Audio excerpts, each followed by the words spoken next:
2024-2025 PSC പരീക്ഷകളിലെ English ചോദ്യങ്ങളെ വിശകലനം ചെയ്യുന്ന നമ്മുടെ ഈ സീരീസിലെ 12ാമത്തെ ക്ലാസ്സാണിത്.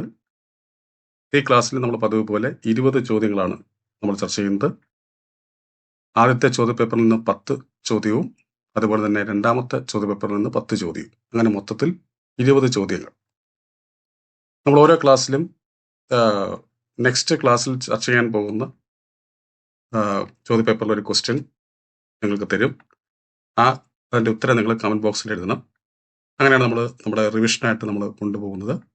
കഴിഞ്ഞ ക്ലാസ്സിലും അങ്ങനെ ഞാൻ ചോദിച്ചിരുന്ന ഒരു ക്വസ്റ്റ്യൻ അതെന്ന് പറഞ്ഞാൽ ഈ ക്ലാസ്സിൽ നമ്മൾ ഈ ചെയ്യാൻ പോകുന്ന ക്ലാസ്സിലെ ഫസ്റ്റ് ക്വസ്റ്റ്യൻ പേപ്പറിലെ ചോദ്യമായിരുന്നു. ഇതായിരുന്നു ഈ എൻജോയ് സ്വിമ്മിങ് ആൻഡ് ഡാഷ് എന്നുള്ളത്. അപ്പം അതിന് നിങ്ങൾ മിക്കവാറുള്ളവരെല്ലാം ഉത്തരം എഴുതിയിട്ടുണ്ട്. അതേപോലെ തന്നെ ഈ ക്ലാസ്സിൽ ഞാൻ തരാൻ പോകുന്നത് നമ്മൾ അടുത്ത ക്ലാസ്സിൽ ചർച്ച ചെയ്യാൻ പോകുന്ന ചോദ്യം അതെന്ന് പറയുന്നത് ഇതാണ്. Either the cast or the director dash responsible. ഇതാണ് നമ്മൾ തന്നിരിക്കുന്നത്. ഓക്കെ, ഇതിനകത്ത് ഓപ്ഷൻ കൊടുത്തിട്ടുണ്ട്. വാസ് ഉണ്ട്, അതുപോലെ തന്നെ വേറുണ്ട്, ആറുണ്ട്, ആമുണ്ട്. അതിനകത്ത് ഏതായിരിക്കും വരിക എന്നുള്ളത് നിങ്ങൾ കമൻറ്റ് ബോക്സിൽ രേഖപ്പെടുത്തുക. അപ്പോൾ എന്തായാലും നമുക്ക് നമ്മുടെ ഇന്നത്തെ ക്ലാസ്സിലേക്ക് വരാം. ഇതെന്ന് പറയുന്നത് ഈ ക്വസ്റ്റ്യൻ പേപ്പർ എന്ന് പറയുന്നത് സെയിൽസ് അസിസ്റ്റന്റ് ഗ്രേഡ് 2 6/8/2024 നടന്ന പരീക്ഷയിലെ ചോദ്യങ്ങളാണ്. നോക്കുക, ഫസ്റ്റ് ക്വസ്റ്റ്യൻ, ഐ സാ 10 dash flower vases in the shop. അപ്പോൾ ഇതെന്താണ്? ഓർഡർ ഓഫ് അഡ്ജക്റ്റീവ്സുമായി ബന്ധപ്പെട്ട ചോദ്യമാണ്. അപ്പോൾ ഇവിടെ ശരിയായ ഓർഡറിൽ അഡ്ജക്റ്റീവ്സ് എഴുതിയിരിക്കുന്നത് ഏത് ഓപ്ഷൻ എന്നാണ് ചോദിച്ചിരിക്കുന്നത്. ഓർഡർ ഓഫ് അഡ്ജക്റ്റീവ്സിൽ നമുക്ക് എങ്ങനെയൊക്കെ തുടങ്ങാം? നമ്പർ, ഏജ്, ഷേപ്പ്, അല്ലേ? അപ്പോൾ ആ രീതിയിലേക്ക് ഓർഡർ ഉണ്ട്. നമ്മളത് ഓൾറെഡി നമ്മുടെ ചാനലിൽ ഒരു ക്ലാസ് ചെയ്തിട്ടുണ്ട്. ഓക്കെ, അപ്പോൾ നോക്കാം ഇവിടെ എന്തായിരിക്കും വരിക. ഐ സാ 10, നമ്പർ വന്നു.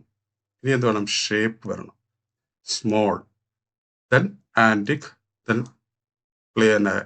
ഏത് ദേശമാണെന്നുള്ള റീജിയനെ സൂചിപ്പിക്കുന്ന ദെൻ ഇതാണ് നൗൺ കൊണ്ട് ഉദ്ദേശിച്ചത്. ഈ നൗണിനെ വിശേഷിപ്പിക്കാൻ വേണ്ടിയാണ് നമ്മൾ ഇത്രയും അഡ്ജക്റ്റീവ്സ് ഉപയോഗിച്ചിരിക്കുന്നത്, സ്മാളും ആൻറ്റിക്കും ചൈനീസും ഒക്കെ. ഓക്കെ, അപ്പോൾ അങ്ങനെ ഇവിടുത്തെ കറക്റ്റ് ആൻസർ ആയിട്ട് വരിക ഏതായിരിക്കും? ഈ പറയുന്ന എ എന്ന് പറയുന്ന ഓപ്ഷനാണ്. സ്മോൾ, ആൻറ്റിക്, ചൈനീസ്, പോർസ്ലെയിൻ എന്ന് പറയുന്ന സംഭവം. എന്താണ് പോർസ്ലെയിൻ കൊണ്ട് ഉദ്ദേശിക്കുന്നത്? നമ്മുടെ വെർട്ടിഫൈഡ് ടൈൽ പോലെയൊക്കെയുള്ള ടൈലിനെയാണ് പോർസ്ലെയിൻ എന്നുകൊണ്ട് ഉദ്ദേശിക്കുന്നത്. ഇതാണ് കറക്റ്റ് ആൻസർ. ഇനി അടുത്തത് looks like it dash rain എന്ന് വെച്ചാൽ മഴ പെയ്യാൻ സാധ്യതയുള്ളത് പോലെ തോന്നുന്നു എന്നർത്ഥമില്ല. അപ്പം സാധ്യതയെ സൂചിപ്പിക്കുന്ന അല്ലെങ്കിൽ പോസിബിലിറ്റിയെ സൂചിപ്പിക്കുന്നതാണ് നമ്മൾ എഴുതേണ്ടത്. ഇത് പോസിബിലിറ്റിയെ സൂചിപ്പിക്കുന്ന ഏതായിരിക്കും? മൈറ്റാണ്. സാധ്യതയെ സൂചിപ്പിക്കുന്ന മൈറ്റാണ്. ഇതാണ് കറക്റ്റ് ആൻസർ. അടുത്ത ചോദ്യം കമ്പാരിറ്റീവ് ഡിഗ്രിയുമായി ബന്ധപ്പെട്ട ചോദ്യമാണ്. Is Kochi dash than Trivandrum. അതായത് കൊച്ചി ട്രിവാൻഡ്രത്തെക്കാളും തിരക്കുള്ള സ്ഥലമാണോ എന്നാണ് ചോദിച്ചിരിക്കുന്നത്. അപ്പൊ നമുക്ക് ബിസിയാണ് തിരക്കുള്ളതെന്ന് ഉദ്ദേശിക്കുന്നത്. അതിന്റെ കൂടെ മോർ ചേർക്കുമ്പോൾ എന്താവും? ബിസിയർ എന്നാവും. ഒന്നീ ബിസിയർ നമുക്ക് എഴുതാം, അല്ലെങ്കിൽ മോർ ബിസി നമുക്ക് എഴുതാം. ഇവിടെ നോക്കുമ്പോൾ മോർ ബിസിയർ എന്ന് വന്നിട്ടുണ്ട്, അത് തെറ്റാണ്. മോസ്റ്റ് വന്ന സൂപ്പർലേറ്റീവ് ആണ്, ഇതും സൂപ്പർലേറ്റീവ് ആണ്. ഇത് നോക്കുമ്പോൾ മോർ ബിസി, ഇത് നമുക്ക് എഴുതാം. സി എന്ന് പറയുന്ന ഓപ്ഷൻ, ഇതാണ് കറക്റ്റ് ആൻസർ. ഇത് നമ്മൾ കഴിഞ്ഞ ക്ലാസ്സിൽ ചോദിച്ച ചോദ്യം. He enjoy swimming and dash. ഇവിടെ നമ്മൾ മനസ്സിലാക്കേണ്ട കാര്യം, സ്വിമ്മിങ് എന്ന് പറയുമ്പോൾ എന്താണ്? ഒരു ജെറണ്ടാണ്. അതേപോലെ ഇവിടെയും പറയുന്നത് എന്തായിരിക്കണം? ജെറണ്ട് ഫോം ആയിരിക്കണം, ദാറ്റ് ഈസ് റണ്ണിങ്. ഇതാണ് കറക്റ്റ് ആൻസർ. അപ്പൊ അതായത് അവൻ എന്തൊക്കെ ആസ്വദിക്കുന്നുണ്ട്? സ്വിമ്മിങ്ങും റണ്ണിങ്ങും അവൻ ആസ്വദിക്കുന്നു എന്നർത്ഥത്തിൽ. അപ്പൊ അങ്ങനെ ഇവിടുത്തെ കറക്റ്റ് ആൻസർ റണ്ണിങ് എന്നുള്ള ഇതാണ് ശരിയായിട്ടുള്ള ആൻസർ. അടുത്ത് had I non I dash it differently. ഇത് ഇഫ് ക്ലോസുമായി ബന്ധപ്പെട്ട ചോദ്യമാണെങ്കിലും ഇഫ് ക്ലോസിലല്ല തുടങ്ങിയിരിക്കുന്നത്. അപ്പൊ നമ്മൾ മനസ്സിലാക്കേണ്ട കാര്യം, ഇഫ് ക്ലോസ് എന്തിനെയാണ് സൂചിപ്പിക്കുന്നത്? കണ്ടീഷൻസിനെയാണ് സൂചിപ്പിക്കുന്നത്, അല്ലെങ്കിൽ ഇമാജിനേഷനെ സൂചിപ്പിക്കുന്നതാണ് ഇഫ് ക്ലോസ്. അത് ഇഫിൽ തുടങ്ങുന്ന ആ ക്ലോസ് ഇഫിൽ തുടങ്ങുന്നതുകൊണ്ടാണ് ഇഫ് ക്ലോസ് എന്ന് വിളിക്കുന്നത്. യഥാർത്ഥത്തിൽ അത് ആക്ച്വലി നമുക്ക് എന്തെന്ന് വിളിക്കാം? കണ്ടീഷണൽ ക്ലോസ് എന്ന് വിളിക്കാം. അപ്പൊ കണ്ടീഷണൽ ക്ലോസ് നമുക്ക് രണ്ട് രീതിയിൽ എഴുതാം. ഒന്ന് ഇഫിൽ ബിഗിൻ ചെയ്ത് എഴുതാം, അല്ലെങ്കിൽ സഹായക്രിയയിൽ തുടങ്ങി നമുക്ക് എഴുതാം, അല്ലെ? അപ്പൊ അങ്ങനെ ഇവിടെ നോക്കുമ്പോൾ ഇവിടെ ഹാഡ് എന്ന് പറയുന്ന സഹായക്രിയയിലാണ് തുടങ്ങിയിരിക്കുന്നത്. അപ്പോൾ തീർച്ചയായിട്ടും ഇവിടുത്തെ ഇത് എങ്ങനെയാണ് വന്നിരിക്കുന്നത്? ഇൻട്രോഗേറ്റീവ് സ്റ്റൈലിലാണ് വന്നിരിക്കുന്നത്. അപ്പൊ ഇൻട്രോഗേറ്റീവ് സ്റ്റൈൽ വരികയും അവസാനം ക്വസ്റ്റ്യൻ മാർക്ക് ഇല്ല എങ്കിൽ നമ്മൾ വിചാരിച്ചോണം അതിനെ സൂചിപ്പിക്കുന്നതാണ്, കണ്ടീഷനെ സൂചിപ്പിക്കുന്നതാണ്. സോ ഇതൊരു കണ്ടീഷണൽ ക്ലോസ് ആണ്. ദാറ്റ് മീൻസ് ഇഫ് ക്ലോസിൽ അതേപോലെ നിൽക്കുന്ന ഒരു സംഭവമാണ്. ഇവിടെ നോക്കുമ്പോൾ ഇവിടുത്തെ ടെൻസ് നോക്കുമ്പോൾ ഹാഡ് പ്ലസ് V3 ആണ്. ഹാഡ് പ്ലസ് V3 എന്ന് പറയുമ്പോൾ ഏതായിരിക്കും? പാസ്റ്റ് പെർഫെക്റ്റ് ആയിരിക്കും. അപ്പോൾ പാസ്റ്റ് പെർഫെക്റ്റ് വരുമ്പോൾ നമ്മളിവിടെ എന്താണ് ചേർക്കേണ്ടത്? Would have, should have, might have, could have plus V3 എന്ന രീതിയിലാണ് വരേണ്ടത്. അങ്ങനെ വരുമ്പോൾ ഇവിടുത്തെ കറക്റ്റ് ആൻസർ സി എന്ന് പറയുന്ന ഓപ്ഷനാണ്, വുഡ് ഹാവ് ഡൺ ആണ് കറക്റ്റ് ആൻസർ. ഈ അടുത്ത ചോദ്യം നമുക്ക് നോക്കാം. She is so rich, she stayed in a dash of rooms in the hotel. അപ്പോൾ ഇത് കളക്റ്റീവ് നൗണുമായി ബന്ധപ്പെട്ട ചോദ്യമാണ്. റൂംസിനുമായി ബന്ധപ്പെട്ട് നമ്മൾ പറയുന്ന കളക്റ്റീവ് നൗൺ ഏതായിരിക്കും? സ്യൂട്ട് ആയിരിക്കും. അപ്പോൾ സ്യൂട്ട് ആണ് കറക്റ്റ് ആൻസർ. നമ്മൾ സ്യൂട്ട് ഓഫ് റൂംസ് എന്നാണ് പറയുക. ഇതാണ് ശരിയായിട്ടുള്ള ആൻസർ. ഈ അടുത്ത ചോദ്യം ഇഡിയവുമായി ബന്ധപ്പെട്ട ചോദ്യമാണ്. നോക്കുക. The most suitable meaning of the idiom break a leg. Break a leg എന്ന് പറയുന്ന ഇഡിയത്തിന്റെ കറക്റ്റ് മീനിങ് ആണ് ചോദിച്ചിരിക്കുന്നത്. എന്താണ് ബ്രേക്ക് എ ലെഗ് കൊണ്ട് ഉദ്ദേശിക്കുന്നത്? വിഷിംഗ് ഗുഡ് ലക്ക് ആണ്. അല്ലേ? Good luck, wishing good luck ആണ് ബ്രേക്ക് എ ലെഗ്. അപ്പൊ ബി ആണ് ശരിയായിട്ടുള്ള ആൻസർ. അടുത്ത ചോദ്യം നോക്കുക. What is a one word that can be substitute for someone who hates marriage? അല്ലെ, വിവാഹത്തെ എതിർക്കുന്ന അല്ലെങ്കിൽ അത് ഇഷ്ടമല്ലാത്ത ഒരാളെ നമുക്ക് എങ്ങനെ വിളിക്കാം? അതിനുള്ള വൺ വേർഡ് ആണ് ചോദിച്ചിരിക്കുന്നത്. ഇവിടെ മിസാന്ത്രോപ്പിസ്റ്റ് എന്ന് കൊടുത്തിട്ടുണ്ട്, മിസോജനിസ്റ്റ് എന്ന് കൊടുത്തിട്ടുണ്ട്, മിസോളജിസ്റ്റ് എന്ന് കൊടുത്തിട്ടുണ്ട്, മിസോഗമിസ്റ്റ് എന്ന് കൊടുത്തിട്ടുണ്ട്. അപ്പൊ ഏതായിരിക്കും? മിസോഗമിസ്റ്റ് ആണ്. ഇതാണ് കറക്റ്റ് ആൻസർ. ഈ മിസാന്ത്രോപ്പിസ്റ്റ് എന്ന് പറയുമ്പോൾ ഫിലാന്ത്രോപ്പിസ്റ്റിന്റെ ഓപ്പോസിറ്റ് ആണ്. ഫിലാന്ത്രോപ്പിസ്റ്റ് എന്ന് പറയുമ്പോൾ നമുക്കറിയാം മനുഷ്യ സ്നേഹി. അപ്പോൾ മിസാന്ത്രോപ്പിസ്റ്റ് എന്തായിരിക്കും? വൺ ഹു ഹേറ്റ്സ് മാൻ, അല്ലേ? അതായത് മനുഷ്യരെ ഇഷ്ടപ്പെടാത്ത അല്ലെങ്കിൽ മനുഷ്യ രാശി ഇഷ്ടപ്പെടാത്ത ആളിനെ നമ്മൾ മിസാന്ത്രോപ്പിസ്റ്റ് എന്ന് പറയുന്നത്. മിസോളജിസ്റ്റ് എന്ന് പറയുമ്പോൾ എന്തായിരിക്കും? ഓളജി കൊണ്ട് ഉദ്ദേശിക്കുന്നത് എന്താണ്? നോളജ് എന്ന അർത്ഥത്തില്ല. അപ്പൊ നോളജിനെ, അറിവിനെ എതിർക്കുന്ന ആളിനെ അല്ലെങ്കിൽ വെറുക്കുന്ന ആളിനെ നമ്മൾ മിസോളജിസ്റ്റ് എന്ന് പറയുന്നു. ഓക്കെ. ഇനി മിസോജനിസ്റ്റ് എന്ന് പറയുമ്പോൾ എന്തായിരിക്കും? വൺ ഹു ഹേറ്റ്സ് എന്താണ്? വിമൻ, സ്ത്രീകളെ വെറുക്കുന്ന ആൾക്കാരെ നമ്മൾ മിസോജനിസ്റ്റ് എന്ന് പറയുന്നത്. നമ്മുടെ ചോദ്യം ഇവിടുത്തെ എന്തായിരുന്നു? വൺ ഹു ഹേറ്റ്സ് മാരേജ് എന്നുള്ളതാണ്. അപ്പൊ ഡി എന്ന് പറയുന്ന ഓപ്ഷനാണ് കറക്റ്റ് ആൻസർ, മിസോഗമിസ്റ്റ്. ഇതാണ് കറക്റ്റ് ആൻസർ. അടുത്ത ചോദ്യം. She's busy this weekend, her dash are coming for a visit. അതായത് അവൾ ഇന്ന് ഈ ആഴ്ച ബിസിയാണ്. കാരണം എന്താ? അവളുടെ ഈ പറയുന്ന സിസ്റ്റർ ഇൻ ലോ അല്ലെങ്കിൽ സിസ്റ്റേഴ്സ് ഇൻ ലോ വരും എന്നാണ് ഉദ്ദേശിക്കുന്നത്. അപ്പൊ നമ്മൾ ഇവിടെ സിസ്റ്റേഴ്സ് ഇൻ ലോ ആണോ, സിസ്റ്റർ ഇൻ ലോ ആണോ, സിസ്റ്റർ ഇൻ ലോസ് ആണോ, കസിൻ സിസ്റ്റർ എന്നാണോ ഇവിടെ വരേണ്ടത്? നമ്മൾ മനസ്സിലാക്കേണ്ട ഇവിടെ ആർന്ന് വന്ന സ്ഥിതിക്ക് പ്ലൂറലായിട്ടുള്ളതാണ് വരേണ്ടത്. അതുകൊണ്ട് നമ്മൾ കസിൻ സിസ്റ്റർ എന്നുള്ളത് വരത്തില്ല. അല്ലെങ്കിൽ തന്നെ നമ്മൾ കസിൻ സിസ്റ്റർ എന്ന് പറയാറില്ല. ഓക്കെ, അത് തെറ്റ്. ഇനി സിസ്റ്റർ ഇല്ല ഇവിടെ വരത്തില്ല, കാരണം ഇത് സിംഗുലറാണ്. ഇവിടെ ആർ വന്ന സ്ഥിതിക്ക് സിംഗുലർ പ്ലൂറലുള്ള ആണ് വരേണ്ടത്, പ്ലൂറലായിട്ടുള്ളതാണ് വരേണ്ടത്. ഇവിടെ സിസ്റ്റർ ഇൻ ലോ വരത്തില്ല. അപ്പൊ നമ്മൾ മനസ്സിലാക്കേണ്ട കാര്യം സിസ്റ്റർ ഇൻ ലോയുടെ പ്ലൂറൽ ഫോം ആണ് എഴുതേണ്ടത്. അപ്പൊ സിസ്റ്റർ ഇൻ ലോയുടെ പ്ലൂറൽ ഫോം എന്തായിരിക്കും? സിസ്റ്റേഴ്സ് ഇൻ ലോ ആണ്. ഒരിക്കലും സിസ്റ്റർ ഇൻ ലോസ് അല്ല, സിസ്റ്റേഴ്സ് ഇൻ ലോ ആയിരിക്കും. അല്ലെ? സിസ്റ്റർ ഇൻ ലോസ് നമ്മൾ പറയത്തില്ല. അപ്പോൾ കറക്റ്റ് എന്തായിരിക്കും? Sisters in law. ഇതാണ് കറക്റ്റ് ആൻസർ. ഇനി അടുത്തത് വേർഡ്സ് ഓഫൺ കൺഫ്യൂസ്ഡ് എന്ന് പറയുന്ന നമ്മുടെ ടോപ്പിക്കിലെ ഒരു ചോദ്യമാണ്. നോക്കുക. The super stars visit was a dash moment for the institution. ഹിസ്റ്റോറിക്കലാണോ, ഹിസ്റ്ററി ആണോ, ഹിസ്റ്റോറിക് ആണോ, ഹിസ്ട്രിയോണിക് ആണോ? ഹിസ്റ്റോറിക്കൽ നമുക്കറിയാം എന്താ, റിലേറ്റഡ് ടു ഹിസ്റ്ററി, അല്ലെ? ചരിത്രവുമായി ബന്ധപ്പെട്ട എന്തിനേയും നമുക്ക് ഹിസ്റ്റോറിക്കൽ എന്ന് പറയാം. ഹിസ്റ്ററി നമുക്കറിയാം ചരിത്രം. ഹിസ്ട്രിയോണിക് എന്ന് പറയുമ്പോൾ എന്തായിരിക്കും? അതിനാടകീയത്വമുള്ള ഡ്രമാറ്റിക്, അല്ലെ? മോർ ഡ്രമാറ്റിക് അല്ലെങ്കിൽ നാടകീയത ഉണ്ടാക്കുന്ന, അതാണ് ഹിസ്ട്രിയോണിക് കൊണ്ട് ഉദ്ദേശിക്കുന്നത്. അപ്പൊ അതല്ല ആൻസർ. അപ്പൊ ഇത് മൂന്നും പറ്റത്തില്ല. പിന്നെ എന്തായിരിക്കും? ചരിത്ര പ്രധാനമായിട്ടുള്ളതെന്ന് ഉദ്ദേശിക്കണം. അപ്പൊ ചരിത്ര പ്രധാനമായിട്ടുള്ളതിനെ നമുക്ക് എന്ത് വിളിക്കാം? ഹിസ്റ്റോറിക് എന്ന് വിളിക്കാം. എന്നാൽ ചരിത്രവുമായി ബന്ധപ്പെട്ടതിനെ നമുക്കെന്ന് വിളിക്കാം? ഹിസ്റ്റോറിക്കൽ. ഇതാണ് ഹിസ്റ്റോറിക്കലും ഹിസ്റ്റോറിക്കും തമ്മിലുള്ള വ്യത്യാസം. ഹിസ്റ്റോറിക്കൽ എന്ന് വെച്ച് കഴിഞ്ഞാൽ റിലേറ്റഡ് ടു ഹിസ്റ്ററി, ഹിസ്റ്ററിയുമായി ബന്ധപ്പെട്ട എന്തിനേയും നമുക്ക് ഹിസ്റ്റോറിക്കൽ എന്ന് വിളിക്കാം. എന്നാൽ ചരിത്ര പ്രധാനമായിട്ടുള്ള, ചരിത്രത്തിൽ പ്രാധാന്യം അറിയിക്കുന്ന എന്തിനെ നമുക്ക് എന്തെന്ന് വിളിക്കാം? ഹിസ്റ്റോറിക് എന്ന് വിളിക്കാം. ഇവിടുത്തെ കറക്റ്റ് ആൻസർ സി എന്ന് പറയുന്ന ഓപ്ഷനാണ്. ഇതാണ് ശരിയായിട്ടുള്ള ആൻസർ. ഓക്കെ. അപ്പൊ ഈ പറയുന്ന ചോദ്യപേപ്പറിലെ 10 ചോദ്യങ്ങൾ ഇത്രയുമായിരുന്നു.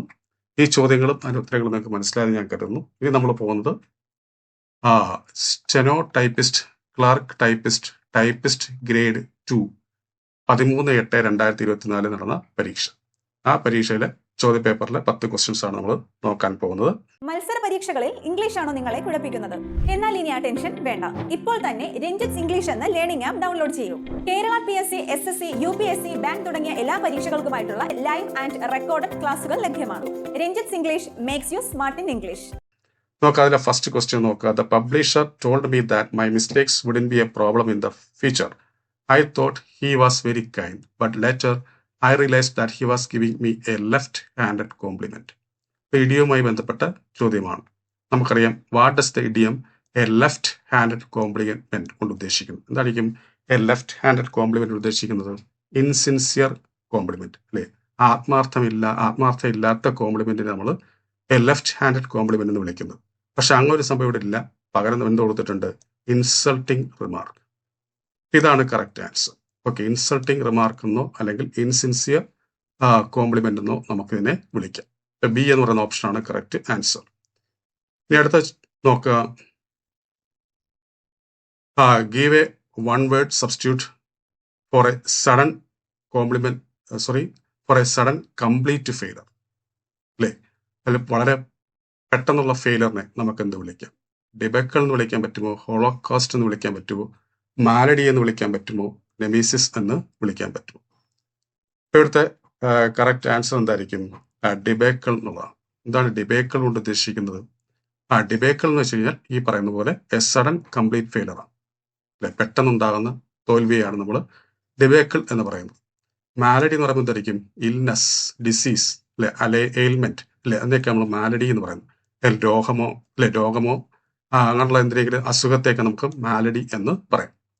ഹോളോകോസ്റ്റ് എന്ന് വെച്ച് കഴിഞ്ഞാൽ നമ്മൾ പറഞ്ഞതുപോലെ എന്താണ് ഈ പറയുന്ന പോലെ കൂട്ടക്കൊല അല്ലെങ്കിൽ വലിയ ദുരന്തം, അതിനെ നമ്മൾ ഹോളോകോസ്റ്റ് എന്ന് പറയുന്നു. എന്താണ് നെമീസസ് കൊണ്ട് ഉദ്ദേശിക്കുന്നത്? നെമീസസ് എന്ന് വെച്ച് കഴിഞ്ഞാൽ എന്താണ്? ആജന്മ ശത്രുത, അതായത് കുറേക്കാൾ നീണ്ടു നിൽക്കുന്ന ശത്രുത, അതിനെ നമ്മൾ നെമീസസ് എന്ന് പറയുന്നത്. ഓക്കെ, എടുത്ത് നോക്കുക. Find the word which is A synonym of cliché. Cliché എന്ന് പറയുന്ന വാക്കിന്റെ സിനോണിം ഏതായിരിക്കും? സ്റ്റീരിയോ ടൈപ്പ് എന്നുള്ള. ഇതാണ് കറക്റ്റ് ആൻസർ. നോവൽറ്റി നമുക്കറിയാം ഫ്രഷ്നെസ് അല്ലെങ്കിൽ പുതുമ എന്നാണ് നോവൽറ്റി കൊണ്ട് ഉദ്ദേശിക്കുന്നത്. ക്രിയേറ്റീവ് എന്ന് പറയുമ്പോൾ നമുക്കറിയാം സർഗാത്മകമായിട്ടുള്ളത്. ഒറിജിനൽ നമുക്കറിയാമല്ലോ, യാഥാർത്ഥ്യമായിട്ടുള്ളത് അല്ലേ? അപ്പം യഥാർത്ഥമായിട്ടുള്ളത്. ഇപ്പൊ ഇവിടുത്തെ കറക്റ്റ് ക്ലീഷേ എന്ന് പറയുന്ന വാക്കിന് സിനിമയായിട്ട് നമുക്ക് സ്റ്റീരിയോ ടൈപ്പ് എന്ന് പറയാം. അടുത്ത ചോദ്യം പ്രിപ്പോസിഷൻസുമായി ബന്ധപ്പെട്ട ചോദ്യമാണ്. നോക്കുക. Negligence from the parents causes the children to look dash affection elsewhere. അപ്പൊ ഇവിടെ എന്തായിരിക്കും ഉദ്ദേശിക്കുന്നത്? ഇവിടെ അന്വേഷിക്കുക എന്നൊരു അർത്ഥമാണ് വരേണ്ടത്. ലുക്കിനോട് കൂടി എന്ത് ചേർക്കുമ്പോഴാണ് അന്വേഷിക്കുക? സെർച്ച് എന്ന് പറയുന്ന വാക്ക് വരിക. ഏതായിരിക്കും? ഫോർ ആണ്. അപ്പൊ ലുക്ക് ഫോർ ആണ് ഇവിടെ വരേണ്ടത്. ഇവിടെ എന്താ ഉദ്ദേശിക്കുന്നത്? അതായത് മാതാപിതാക്കൾ എന്നുള്ള നെഗ്ലിജൻസ് അതെന്തിനു കാരണമാകുന്നു? കുട്ടികൾ വേറെ എവിടെയെങ്കിലും സ്നേഹം കണ്ടെത്താൻ പോകുന്നത് കാരണമാകുന്നു. സ്നേഹം സെർച്ച് ചെയ്യാൻ കാരണമാകുന്നു നടത്തില്ല. അപ്പൊ സെർച്ച് ചെയ്യുക കൊണ്ട് ഉദ്ദേശിക്കുന്നത് ലുക്ക് ഫോർ. ലുക്ക് ആഫ്റ്റർ എന്ന് വെച്ച് കഴിഞ്ഞാൽ നേഴ്സ്. ഓക്കെ, ഇവിടെ ലുക്ക് ഫോർ ആണ് വരേണ്ടത്. ഇനി അടുത്തത് find the figure of speech of the following sentence. My blood turn cold like the moon എന്ന് പറയുമ്പോൾ ഇവിടെ ലൈക്ക് വന്നിട്ടുണ്ട്. അങ്ങനെ നമ്മൾ അതൊരു ലൈക്ക് വരികയാണെങ്കിൽ ലൈക്ക് പോലെ നടത്തത്തില്ല. അപ്പൊ അങ്ങനെയൊക്കെ വരികയാണെങ്കിൽ എന്തായിരിക്കും? അത് സിമിലി ആയിരിക്കും. ഓക്കെ, ഇതിന് പകരം ഒന്ന് മറ്റൊന്നാണ് നിങ്ങൾ തറപ്പിക്കുക. ഇപ്പൊ ഹീസ് ദ മോഡേൺ ഷേക്സ്പിയർ എന്ന് പറയുക.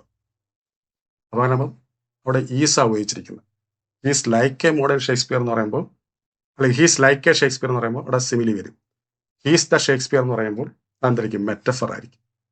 ഈ പേഴ്സോണിഫിക്കേഷൻ എന്താ ഉദ്ദേശിക്കുന്നത്? ജീവനില്ലാത്ത ഒബ്ജക്റ്റിന് നമ്മൾ എന്താ പേഴ്സണൽ ക്വാളിറ്റീസ് കൊടുത്ത് പറയുന്നത് നമ്മൾ പേഴ്സോണിഫിക്കേഷൻ എന്ന് പറയുന്നത്. ഓക്സിമോറൺ എന്ന് പറയുമ്പോൾ എന്തായിരിക്കും? കോൺട്രഡിക്ടറി ആയിട്ടുള്ള രണ്ട് വാക്കുകൾ ചേർത്ത് നമ്മൾ പറയുന്നത് നമ്മൾ ഓക്സിമോറൺ എന്ന് പറയുന്നത്. ഓക്കെ, ഇവിടുത്തെ കറക്റ്റ് ആൻസർ ബി എന്ന് പറയുന്ന ഓപ്ഷനാണ്. അടുത്ത ചോദ്യം എന്താണ്? Pick out the sentence which is grammatically correct. നോക്കുക. Between you and me everything is a mystery. Between you and I everything is a mystery. Between I and you everything is a mystery. അപ്പൊ ഇതിനകത്ത് ഏതായിരിക്കും വരിക? നമ്മൾ മനസ്സിലാക്കേണ്ട കാര്യം, നമ്മൾ പേഴ്സൺസിനെ കുറിച്ച് നമ്മൾ പറയുന്ന സമയത്ത് നമുക്കറിയാം first person, second person, third person, ഇങ്ങനെയാണല്ലോ. ഇങ്ങനെയാണ് വരുന്നത്. പിന്നെ വരുന്ന സമയത്ത് നമ്മൾ എന്തായിരിക്കണം? നമുക്ക് ഈ പറയുന്ന മൂന്ന് വ്യക്തികളെ കുറിച്ച് പറയണം. അങ്ങനെ മൂന്ന് വ്യക്തികളെ കുറിച്ച് പറയുമ്പോൾ നമ്മൾ ആദ്യത്തെ ഇമ്പോർട്ടൻസ് കൊടുക്കേണ്ട ആർക്കായിരിക്കണം? സെക്കൻഡ് പേഴ്സൺ ആയിരിക്കണം. അതിനുശേഷം തേർഡ് പേഴ്സൺ, എന്നിട്ട് ലാസ്റ്റിലെ ഫസ്റ്റ് പേഴ്സണ് പ്രാധാന്യം കൊടുക്കുക. ഇവിടെ നോക്കുമ്പോൾ യു ആൻഡ് മീ എന്ന് പറയുമ്പോൾ എന്താണ്? യു സെക്കൻഡ് പേഴ്സണും മീ ഫസ്റ്റ് പേഴ്സണുമാണ്. അപ്പോൾ നമ്മൾ സെക്കൻഡ് പേഴ്സണ് പ്രാധാന്യം കൊടുത്തിട്ടാണ് ഇവിടെ പറഞ്ഞിരിക്കുന്നത്. ഇവിടെ അതേപോലെ യു ആൻഡ് ഐ, ഇവിടെ അങ്ങനെയാണ്. സെക്കൻഡ് പേഴ്സണ് പ്രാധാന്യം കൊടുത്തിട്ടാണ് പിന്നീടാണ് ഫസ്റ്റ് പേഴ്സൺ പറഞ്ഞിരിക്കുന്നത്. ഇവിടെ പക്ഷേ ഫസ്റ്റ് പേഴ്സൺ എടുത്ത് ആദ്യമേ പറഞ്ഞു അല്ലേ, അപ്പോൾ അത് തെറ്റാണ്. ഇവിടെ യു സെക്കൻഡ് പേഴ്സൺ കഴിഞ്ഞിട്ട് ഹി വന്നു. ഇപ്പൊ ബിറ്റ്വീൻ യു ആൻഡ് ഹി എന്നല്ല വരേണ്ട, ഹിം എന്നാണ് വരേണ്ടത്. ഓക്കെ, അപ്പൊ അതുകൊണ്ട് ഇതും തെറ്റാ. അപ്പൊ ഇവിടെ കറക്റ്റ് ആയിട്ട് വന്നിരിക്കുന്ന ഏതാ? ഇവിടെ ബിറ്റ്വീൻ യു ആൻഡ് ഐ എന്ന് പറയത്തില്ല, ബിറ്റ്വീൻ യു ആൻഡ് മീ. നമുക്കിതിനകത്ത് പരിഗണിക്കാൻ പറ്റുന്നത് എയും ബിയുമാണ്, പക്ഷെ ബി തെറ്റാണ്. അതേപോലെ ഡിയും പരിഗണിക്കാൻ പറ്റുന്നത്, പക്ഷെ ഡിയും തെറ്റാണ്, കാരണം ഇവിടെ ഹി എന്ന് വന്നതുകൊണ്ട്. അപ്പൊ ഇതെല്ലാം കറക്റ്റ് ആയിട്ട് വന്നത് ഈ എ എന്ന് പറയുന്ന ഓപ്ഷനാണ്. Between you and me everything is a mystery. ഇതാണ് കറക്റ്റ് ആൻസർ.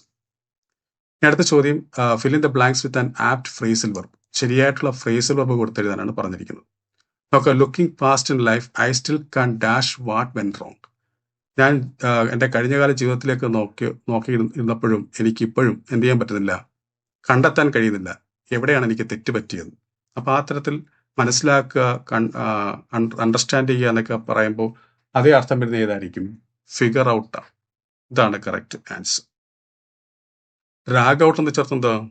ആവശ്യത്തിനും അപ്പുറം ഒരു കാര്യം നമ്മളിങ്ങനെ, അതായത് പരിധിക്കും അപ്പുറം നമ്മളൊരു കാര്യം ഇങ്ങനെ നീട്ടിക്കൊണ്ട് പോകുന്നത് നമ്മൾ ഡ്രാഗ് ഔട്ട് എന്ന് പറയുന്നു. സ്റ്റാൻഡ് ഔട്ട് എന്ന് പറയുമ്പോൾ എന്തായിരിക്കും?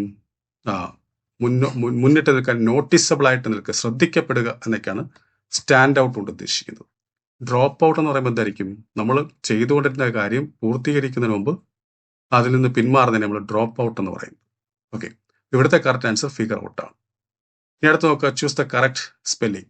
ദേ perform the last dash with all due respect before the body was cremated. അതായത് ആ ബോഡി ക്രിമേറ്റ് ചെയ്യുന്നതിന് മുമ്പ് അവർ ചെയ്യേണ്ട എല്ലാ കർമ്മങ്ങളും അവർ ചെയ്തു കഴിഞ്ഞു എന്നാണ് ഉദ്ദേശിക്കുന്നത്.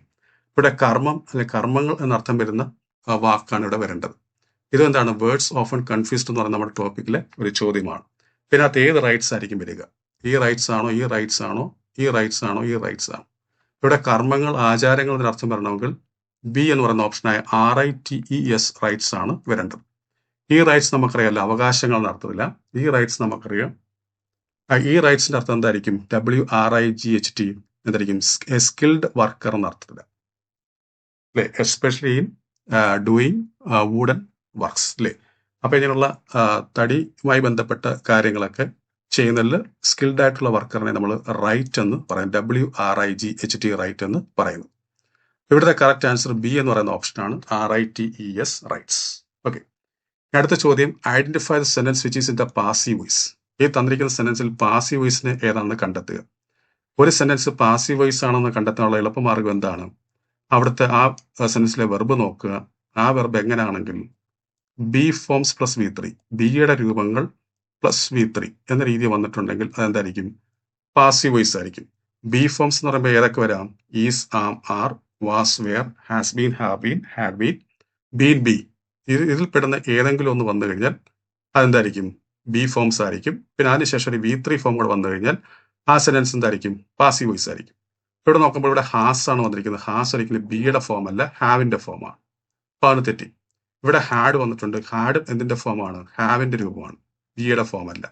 നേരെ മറിച്ച് ഹാസ് ബീൻ, ഹാഡ് ബീൻ എന്നായിരുന്നെങ്കിൽ അത് ബിയുടെ ഫോം ആയാലും. ഓക്കെ, ഇനി ഇവിടെ നോക്കുമ്പോൾ ബി വന്നിട്ടുണ്ട് പ്ലസ് V3. അപ്പൊ അങ്ങനെ ബി ഫോംസ് എന്ന് പറയുമ്പോൾ ബിയോ ബിയുടെ രൂപങ്ങളുണ്ടാകും.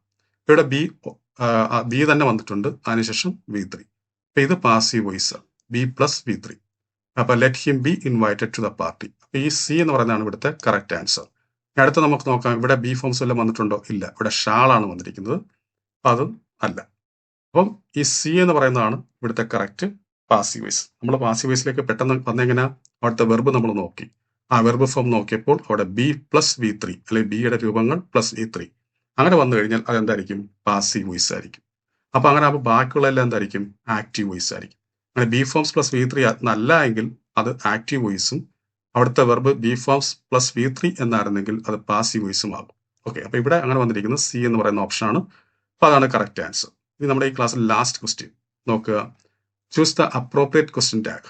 He chose A book. ഇതിന്റെ ക്വസ്റ്റ്യൻ ടാഗ് എഴുതാനാണ് ചോദിച്ചിരിക്കുന്നത്. അപ്പോൾ നമ്മൾ ക്വസ്റ്റ്യൻ ടാഗ് എങ്ങനെ എഴുതുന്നത്? നമുക്ക് തന്നിരിക്കുന്ന സെന്റൻസിലെ സഹായക്രിയ കണ്ടെത്തുക.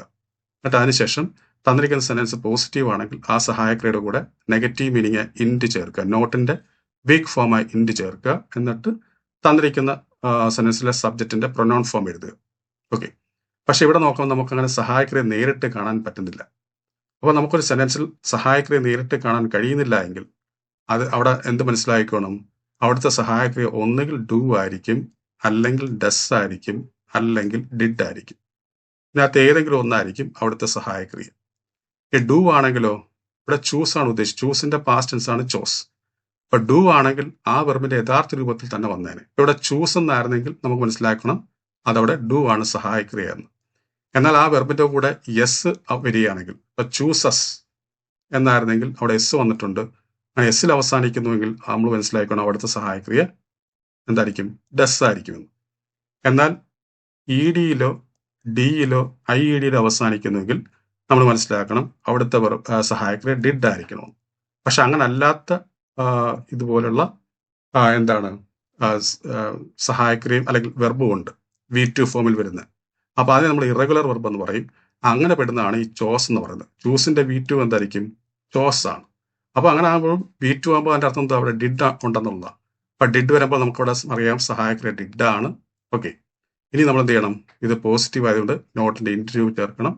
ദെൻ എന്താണ് ഇവിടുത്തെ സബ്ജക്റ്റിന്റെ പ്രൊനൗൺ ഏതാ? ഹി. അപ്പൊ ഡിഡിൻ ഹി എന്നുള്ളതാണ് ഇവിടുത്തെ കറക്റ്റ് ആൻസർ. ഇവിടുത്തെ ശരിയായിട്ടുള്ള ആൻസർ സി എന്ന് പറയുന്ന ഓപ്ഷനാണ്.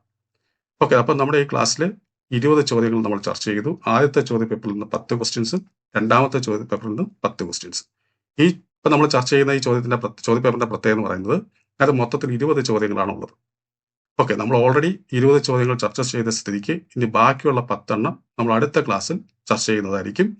ഇപ്പൊ നമ്മൾ പറഞ്ഞു അടുത്ത ക്ലാസ്സിൽ ചർച്ച ചെയ്യാൻ പോകുന്ന ചോദ്യങ്ങളിൽ ഒരു ചോദ്യം ഇപ്പോൾ നമ്മൾ തരും, ഒരു പ്രാക്ടീസ് സെഷൻ എന്നുള്ള രീതിയിൽ. അതിന്റെ ആൻസർ നിങ്ങൾ കമന്റ് ബോക്സിൽ രേഖപ്പെടുത്തണമെന്ന് ഞാൻ പറഞ്ഞിരുന്നു. അതെന്ന് പറഞ്ഞാണ്ട് ഈ ക്വസ്റ്റ്യൻ ആയിരുന്നു either the cast or the director dash responsible എന്ന് പറയുന്നത്. ഇതിനകത്ത് ഏത് ആൻസർ ആയിരിക്കും, ഇതിനകത്ത് ഏതായിരിക്കും ആൻസറായി വരിക എന്നുള്ളത് കമന്റ് ബോക്സിൽ രേഖപ്പെടുത്തുക. അപ്പോൾ ഈ ക്ലാസ് നിങ്ങൾക്ക് മനസ്സിലായെന്ന് ഞാൻ കരുതുന്നു. അങ്ങനെ മനസ്സിലായിട്ടുള്ള തീർച്ചയായിട്ടും നിങ്ങൾ ലൈക്ക് ചെയ്യുക, ഷെയർ ചെയ്യുക. നമ്മുടെ യൂട്യൂബ് ക്ലാസ്സിനോടൊപ്പം തന്നെ നമ്മൾ നമ്മുടെ ലേണിംഗ് ആപ്പിലൂടെ ഓൺലൈൻ കോഴ്സ് നടത്തുന്നുണ്ട്. ആ കോഴ്സിൽ ചേരാൻ താല്പര്യമുണ്ടെങ്കിൽ താഴെ നമ്മുടെ ലേണിംഗ് ആപ്പിന് ലിങ്ക് കൊടുത്തിട്ടുണ്ട്, അതുവഴി നിങ്ങൾക്ക് ജോയിൻ ചെയ്യാവുന്നതാണ്. അപ്പോൾ എല്ലാവർക്കും എന്നിട്ട് വിജയം ആശംസിച്ചുകൊണ്ട് നിർത്തുന്നു. നന്ദി, നമസ്കാരം. മത്സര പരീക്ഷകളിൽ ഇംഗ്ലീഷ് ആണോ നിങ്ങളെ കുഴപ്പിക്കുന്നത്? എന്നാൽ ഇനി ആ ടെൻഷൻ വേണ്ട. ഇപ്പോൾ തന്നെ രഞ്ജിത്ത് ഇംഗ്ലീഷ് എന്ന ലേണിംഗ് ആപ്പ് ഡൗൺലോഡ് ചെയ്യൂ. Kerala PSC, SSC, UPSC, bank തുടങ്ങിയ എല്ലാ പരീക്ഷകൾക്കുമായിട്ടുള്ള ലൈവ് ആൻഡ് റെക്കോർഡഡ് ക്ലാസുകൾ ലഭ്യമാണ്. Ranjith English makes you smart in English.